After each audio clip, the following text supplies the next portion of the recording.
All right, welcome to another Brainjo Bite. So, as some of you out there may know, the sport of pickleball has become incredibly popular in recent years in a very short period of time, and I suspect some of you watching may play it. In pickleball, most players prefer to play doubles or 2-on-2, and when playing against a team in which one player is significantly better than the other player, the opposing team's strategy is almost always to try to hit it to the weaker player whenever possible. I think most players consider this to be the obvious thing to do and couldn't really fathom why you would do anything differently. But I want you to imagine that there are two aspiring pickleball players, Jack and Jill, as usual, who both start learning to play at the same time. And Jack's strategy is, whenever possible, to try to hit it to the weaker player on the other team, or if he is playing singles, to try to find opponents that he has a reasonably good chance of beating. Whereas Jill adopts the strategy of, whenever possible, trying to hit to the stronger player on the opposing team, or if she is playing singles, choosing opponents that are at least as good or better than her, where her odds of winning are low.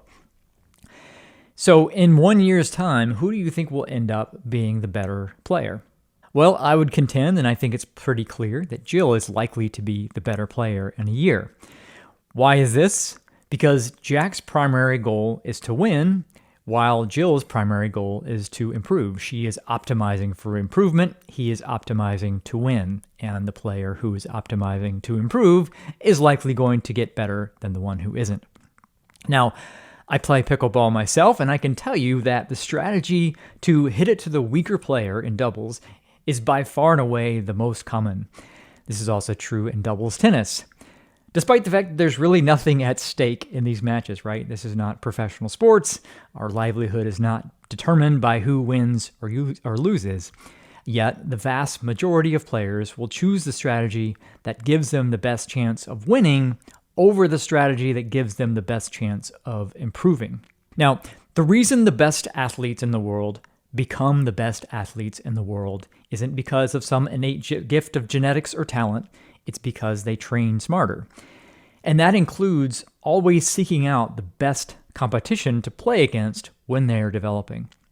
So, for example, as a kid growing up in Italy, Kobe Bryant played pickup basketball against adults. Wayne Gretzky famously played in ice hockey leagues well above his age group. Andre Agassi played in tennis age divisions well above his own. Professional women tennis players commonly practice with male hitting partners who tend to hit the ball harder. Again, this approach of always seeking the best to compete against is the norm amongst those who become the best in their field.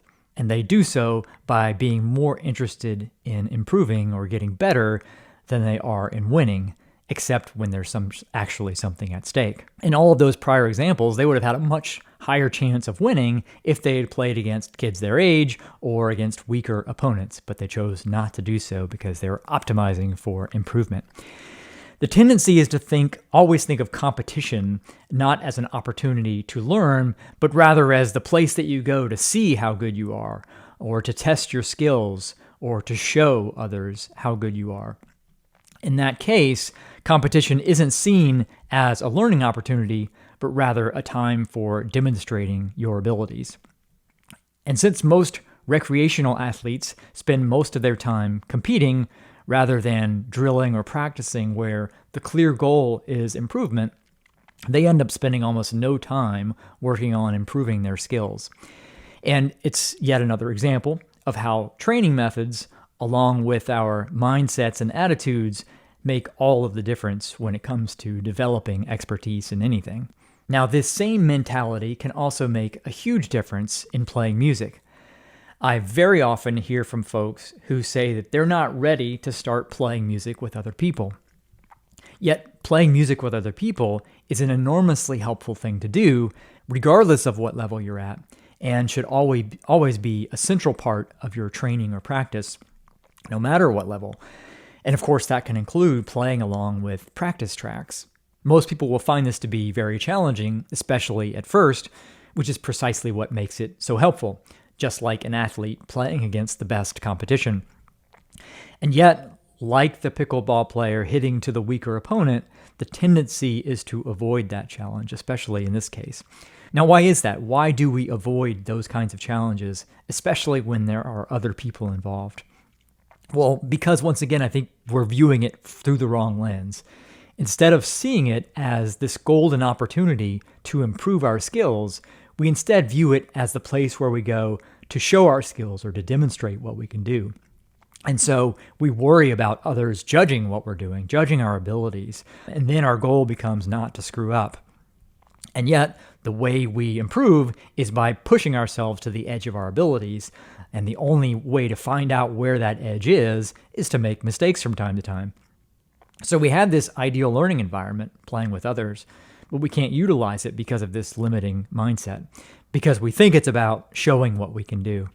This is also another area where kids tend to have a big advantage and a reason why they tend to make faster progress with music.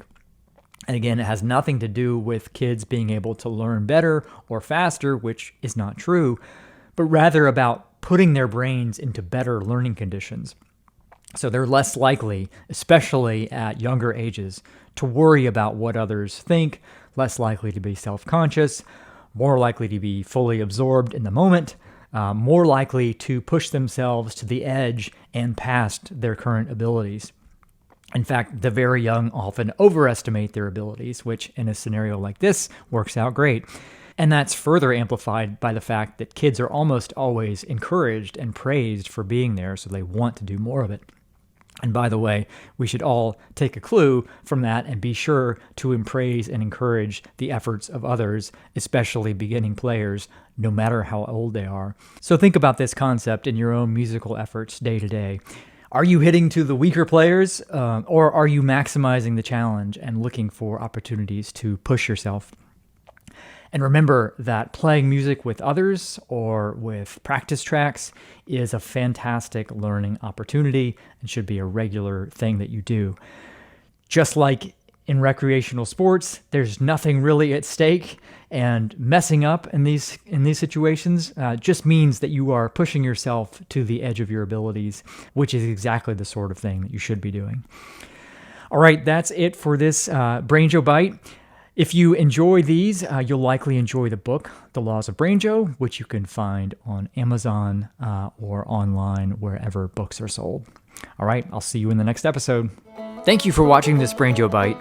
To catch future episodes, hit the subscribe button and ring the notification bell if you haven't already done so. You can also hear these episodes on the Brainjo Jam podcast, and you'll find a link to that in the video description. Also, if you'd like to boost your brain health and function with neuroscience-based musical instruction for banjo, ukulele, fiddle, and piano, head over to brainjo.academy.